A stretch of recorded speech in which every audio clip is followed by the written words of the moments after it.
All right, well, good morning, West Tennessee. My name is, of course, Chief Meteorologist Tom Miners, taking a look at some things that are going to be changing at WBBJ, at least on our website. You may have already noticed some of those changes that we've got going on at WBBJTV.com, but I also want to get you up to speed on what the forecast is for later tonight. Of course, our top priority is viewer safety and the safety of those who live in West Tennessee, so we're going to cover all that and much more in just this short video here. First thing I want to talk about is actually on the website. What you see here is WBBJTV.com. Nothing really has changed much here yet, but you'll notice where our 7-day was, it is now something else. What we have right here is a little window that's going to show your location and also show the temperature at your location. So basically this grabs your IP address of your computer and it looks at the location of where that is, and also then gives you your current conditions at your home, just right over your neighborhood. So we've got here, I'm in Jackson, Tennessee. It's sunny with 69 degrees, and you can see our winds are out of the south-southeast at about 9 miles per hour. Now, this is not currently linked to our weather page. I'm working on making that possible because I think that'll be more efficient for you. So you can just go ahead and click it, and then it would bring you right to the weather page because the 7-day was like that. But we're going to be changing that. Right now, this just shows your current conditions for your location. So now I'm going to go to the weather page here in the top left corner of the screen. And of course, this is still the same. We have our video and our discussion for the day. But one of the things that's changed behind all of this is our 7-day forecast.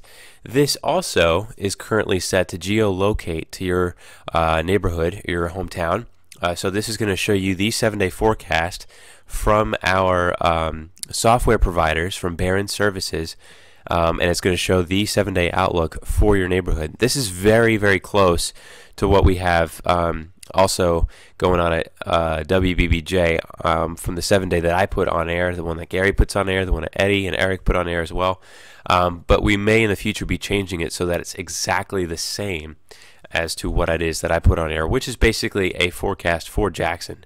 But I'd like your feedback on that. So let me know if you'd like this to stay the way it is, for if you'd like it to geolocate, that is, look at the 7-day forecast for your neighborhood, or if you'd like to have the one that is the same exact one we use on air.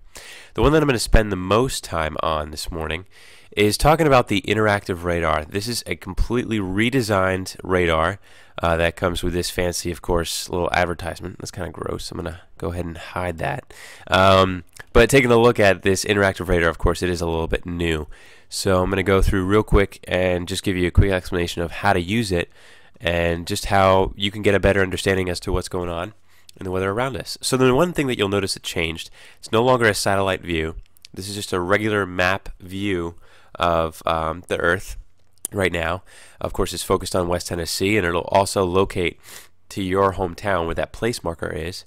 But we can basically get it focused in on where you are, and we'll look at the different little attributes that we've got here going on across West Tennessee and these little buttons down on the bottom. So first of all, it also geolocates. It takes your location and it'll put that place marker right over where you are, at least somewhere close to it.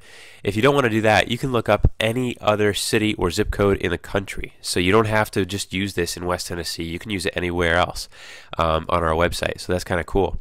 Of course, you have the zoom in and zoom out buttons there. Those are pretty self-explanatory. Or you can also use your scroll wheel on your mouse to also zoom in and zoom out. And there's a legend at the bottom for your distance, basically your scale. The thing that I'm going to change is I'm going to turn on this full screen option here so that we can get a little bit of a better look. That hides all the ads and all the other stuff that you don't really need to see when you're using the radar. So we'll start off with this first button. This is your control. Basically, this is your options for how to control what it is you're looking at and what time you're looking at. So we'll start out with this play button. This play button is basically going to set things into motion for the product you're looking at. So right now we have radar selected. So you can see it lapses the past 2 hours of the radar. Looks like I moved it so it stopped it there. But you can put it in play and there it'll go and animate the radar. So it'll give you an idea of how heavy the rain is and where it's moving to and how fast it's moving. Basically give you a quick glimpse of that.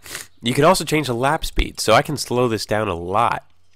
So I can look at lower frame rate for this rain as it's moving in across western Arkansas. And then I can go ahead and click now if I want the latest look at the radar. I can also change the opacity. These are going to be a lot more important on some of the future products we'll look at, but that's the basic gist of the radar. The next one is the temperature. Now the temperature right now doesn't have any labels on it, and we still don't have any legends. That's something else I'm going to be working on.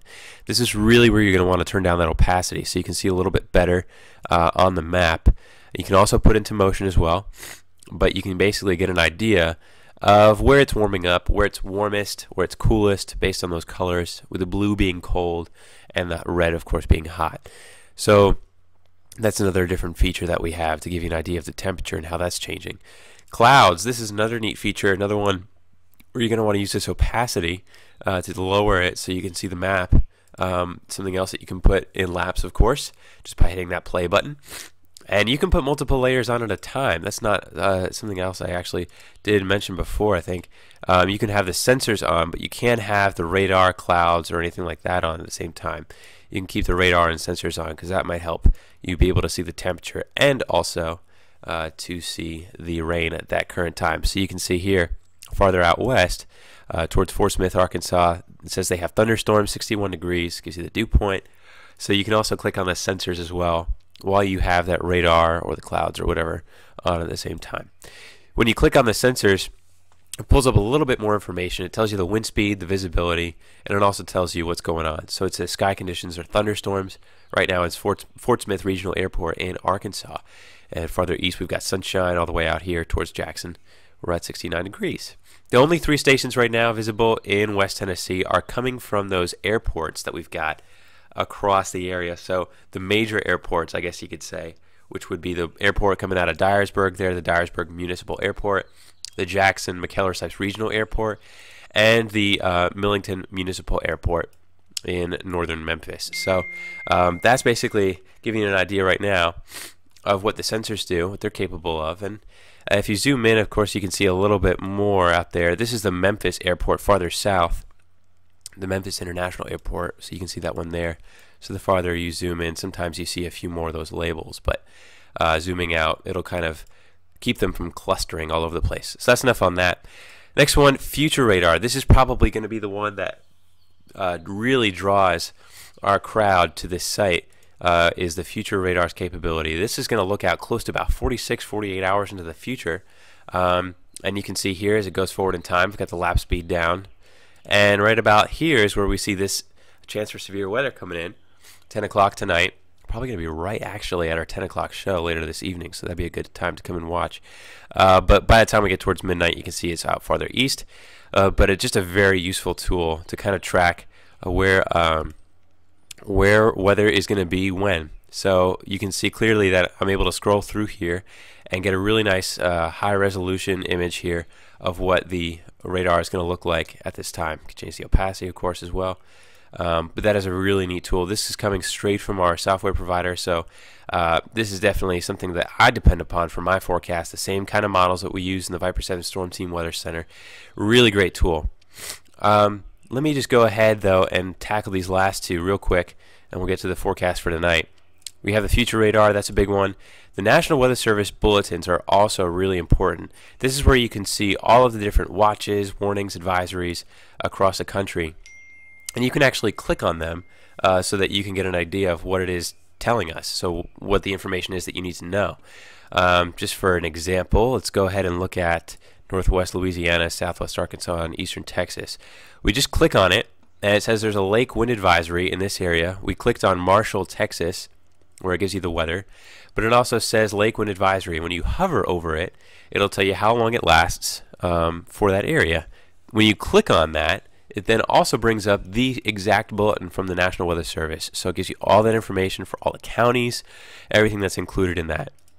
Of course, this isn't for our area. So later tonight, if we do get a tornado watch or a severe thunderstorm watch, this is where you'll go and you can see some of that information, unless, of course, you just go to the Facebook or Twitter pages of some of the Viper 7 Storm Team members to get updates there as well. This is really great because you can just go right to it whenever you're interested in seeing if there are any bulletins out for your neighborhood. You see farther west, we've got in some parts of Arkansas flood warnings until 7 a.m. on April 27th, so still 3 days away. We get out to the sky conditions. We can see they're clear there because that just gives us the weather going on at that location. So that's the basic gist of the National Weather Service bulletins. And then the last one is going to be the SCITS. We look at this also on WBBJ. We're going to have to turn radar on also for this to get a better idea of what it's doing. But it's basically giving you a expected arrival time and also a storm motion and direction of what's going on the radar. So we can see here it's got different colors, and that's another thing that we're going to have to add is the legend for these different SCIT colors. But an example is, let's just say we want to look at this storm headed towards Russellville in Arkansas. You can go ahead and zoom into it, click it. Oh, looks like they just changed. They'll do that too. They'll update. You'll click it and it'll give you some information about the storm. It says the max DBZ is 51. That is basically what the product is that we're looking at. We're looking at reflectivity, and we're looking at the rainfall rate. In short, really, that's the basic description of what you're looking at. So the redder the color, the heavier the rain. The greener the color, the lighter the rain. It says the storm is topping out at 8,000 feet, or 16,000 feet, excuse me. And the VIL is 8 kilograms per meter squared. Not a lot of that is very important. That's something that you can expect us to go into more depth on it if we're on air in severe weather coverage. The basic thing that you're going to use this tool for is you're going to use it to find out when that storm is going to hit your neighborhood. So check this out. What I can do is I can drag this circle here, and look at that. It fills in that skit to that fan out, and it says, oh, that storm is going to be in Russellville in 1 hour. At least this heavier areas. It might already be raining in Russellville. But this was issued at 10:14, so just about 2 minutes ago. And you can just drag that slider bar and it says, hey, this is when it's going to be arriving right over my house. So that's a really, really neat tool to kind of help you get an idea of when that rain is going to be there and when. Or if there's a severe thunderstorm, you can expect to see some severe weather at that time. That's estimated by this skit here. So that's another really useful tool. I know most people are probably going to be using the Future Radar tool, but this is also extremely useful and a very reliable tool basically for you guys to use. So that is the basic gist of the interactive radar. Of course, please give me any feedback you may have. Even if you just want the old one back, just let me know. The most important thing I can do as a meteorologist is, of course, make sure that you're informed as informed as you can possibly be, and that message is as clear as day. So we just want to make sure that you guys are understanding the weather as clearly as possible. So quickly then, I've only got a couple minutes here. I know this has been a really long video. I just want to go over briefly the forecast for tonight. We're looking at the SPC site where they can see they've extended the slight risk for severe weather to all of West Tennessee. The chance for a tornado probability is 5%, so it's still low, but it is focused in on some of the Mississippi River Valley, so an isolated tornado cannot be ruled out. The wind probability is 30% chance for damaging winds. This is going to be the most likely event of severe weather, if severe weather even occurs at all. We would see damaging wind gusts in excess of 60 miles per hour, mainly across western portions of West Tennessee. And then a 15% risk for large hail. So our main risk is going to be with damaging winds. We could also see some flash flooding from some heavy rainfall. Those are going to be the things that we'll watch closely. But again, I'll keep you up to date. We'll keep updating Facebook and Twitter as well. And please just send any more feedback you may have about some of those new products that we put on our website. Of course, we'll keep updating them and try to make sure that you're as informed as possible, especially during severe weather. That's all for now.